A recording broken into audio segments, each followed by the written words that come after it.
Amigos, ¿cómo están? Bienvenidos hoy a FP Vecinos. En este video quiero contarles un poco acerca de los receptores de Express LRS, tipos, características, ventajas y desventajas. De antemano, gracias a Juan de Dios, quien me hizo un comentario en un video y debido a ello, pues simplemente decidí volver a sacar este video haciendo unos ajustes al contenido. Así que vamos a ello. Gracias Juan de Dios por estar acá. Primero, comencemos con los receptores. ¿Qué tipos de receptores hay en Express LRS? En Express LRS técnicamente se divide en dos categorías principales, los EP1 y los EP2. ¿Cuáles son los receptores EP1? Son aquellos que utilizan un puerto UFL y utilizan antena externa, así se categorizan.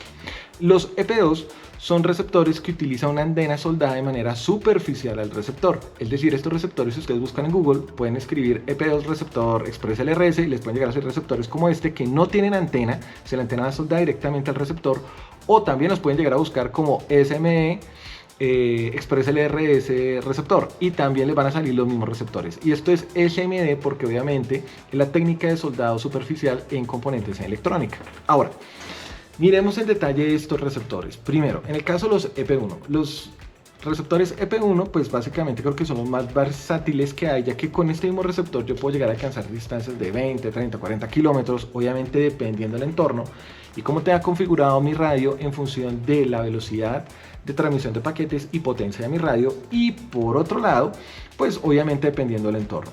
Estos receptores se pueden montar en drones de 7 pulgadas hasta drones tipo TinyBoop. Obviamente en el caso de los TinyBoop, pues el hecho de sumar la antena le sumas peso al dron y pues por ende, si estás corriendo o haciendo vuelos agresivos, pues te va a generar un poco mayor de consumo de corriente.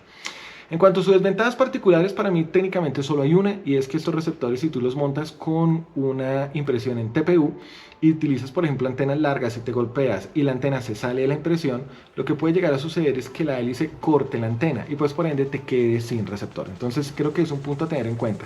Para esto los fabricantes entregan los receptores con antenas de diferentes longitudes, así tú puedes llegar de pronto a colocar la antena en diferentes partes del dron, inclusive amarrarla con un amarre o con cinta para que te quede bien ubicada. Eso es algo que yo particularmente hago. Pasemos a los receptores tipo EP2. En el caso de los receptores tipo EP2 encontramos como dos subcategorías. ¿Por qué? Porque en los EP2 encontramos que hay receptores que tienen antenas tipo torre, que son como estas, o antenas tipo flat o planas, que son estas. Tengan en cuenta que los dos receptores sí tienen antena. Hay personas que a veces dicen, no, es que tengo un receptor que no tiene antena en Express LRS. No, sí tienes antena, simplemente que están soldadas directamente a la placa utilizando la técnica de SMD, que es soldado superficial. Ahora, con los receptores tipo M2, por ejemplo en el caso particular de los que utilizan antena de torre, lo que hay que tener en cuenta es que por ejemplo estos receptores también suelen ser muy versátiles. Por ejemplo, si ustedes quieren hacer long range con estos receptores no lo van a poder hacer, pero pueden llegar a alcanzar por ejemplo distancias casi como de 2 kilómetros. Hay vuelos, si quieren consúltelos ahí en YouTube, donde van a poder encontrar muchos pilotos que se han puesto a hacer pruebas con estos receptores realmente hasta donde llegan. Y aproximadamente pueden llegar a alcanzar distancias casi de 2 kilómetros configurando bien su radio, y obviamente teniendo en cuenta el ambiente. Ahora, aparte de eso, pues obviamente según el tamaño que tienen estos receptores, pues son muy versátiles a la hora de poder ubicar en diferentes tipos de drones, tanto TinyBoop como por ejemplo el caso de TuckPick, o también drones de carreras, o pues obviamente drones ya de 5 pulgadas o 7 pulgadas. Entonces digamos tiene esa versatilidad. No obstante, pues si quieres llegar a utilizar o hacer long range, pues obviamente lo más lógico es utilizar tipo EP1 o incluso utilizar EP1 Diversity, que es técnicamente un receptor pero que tiene dos antenas y te permite colocar una en la parte delantera del dron y otra en la parte trasera para que nunca pierda señal. Desventajas de estos receptores. Técnicamente, para mí en el caso de los receptores de torre, el problema que tienen es precisamente la torre. Suele ser un poco frágil, entonces si tú lo colocas dentro de un dron donde queda un poco apretada el receptor, porque obviamente la idea es utilizar estos receptores para armados, ensamblados que quedan muy ajustados. Dependiendo cómo lo coloques, puedes llegar a colocar que la antena quede un poco fija contra alguna parte del dron y en un golpe se presione y por ende la antena se parta. Esto suele ser un poco frágil. Aquí obviamente está con un termoencogible. ¿Qué sucede? Si en un golpe se parte la antena, se solda de la placa, lo que sucede es que el termoencogible la sigue teniendo y eso nos puede llegar a generar problemas a veces de que el dron va volando y le da un failsafe. Vuelve y funciona, vuelve y vuela y vuelve a otro failsafe y no sabemos qué es. La manera simplemente es cortar el termoencogible y si eso sucede pues la antena se va a caer. Entonces creo que es una de las ventajas principales que tiene este tipo de receptores de antena de torre.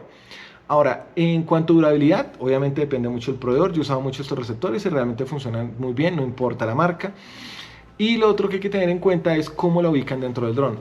Usualmente yo lo que he mirado que me da mejor recepción es poderla colocar, si estoy en un dron de carreras y este es la parte trasera del dron, colocarla de esta forma o colocarla de arriba hacia abajo, pero siempre que esto obviamente quede descubierto la antena.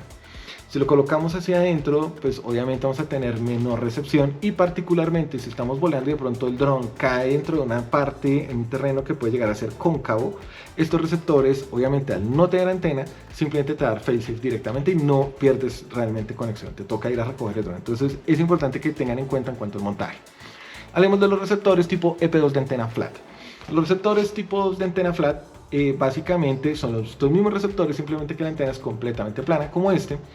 Y lo que tenemos que tener presente es que estos receptores son mucho más versátiles a la hora de poder montar en cualquier tipo de dron, particularmente pequeños. Yo hace mucho tiempo tuve un Alpha 65 Flight Tiny utilizaba Crossfire y pues para poder utilizar ese dron me tocó montarle un receptor nano de Crossfire. Eso es mucho más grande que estos receptores, obviamente la antena es mucho más grande y más pesada y pues me generaba más peso dentro del dron que pues iba en desventaja en mi caso particular. En el caso de los receptores Express LRS EP2 de antena flat, la ventaja es que son bastante pequeños y no tienes antena, entonces lo puedes acomodar dentro de cualquier parte de cualquier dron y te va a funcionar muy bien. Temas de distancia. Con esos receptores en vuelos promedio puedes llegar a alcanzar distancias entre 500 metros y casi 800, 1 kilómetro dependiendo de las variables anteriores. Entonces te pueden llegar a funcionar bien para hacer mucho montaje. Usualmente estos receptores de antena plana, los de antena cerámica, te funcionan muy bien para drones de carreras, te funcionan también muy bien para freestyle y obviamente para drones Tiny Boop y lo que son tipo TrickPick. Esta es la generalidad sobre los receptores. Espero que si estás buscando un receptor, con esto tengas información de pronto qué receptor te puede llegar a servir más, dependiendo del tipo de vuelo, dependiendo del dron que tengas y lo que quieras llegar a hacer. Precios de estos receptores en Express LRS, casi todos los receptores obviamente varían entre marca, pero usualmente pueden llegar a estar como entre los $13 y tal vez los $20, $25 si te das un Diversity, lo que significa que obviamente son bastante económicos y te funcionan muy bien. Espero que te haya claro las dudas respecto a los receptores Express LRS y nos vemos para la próxima. Hasta luego.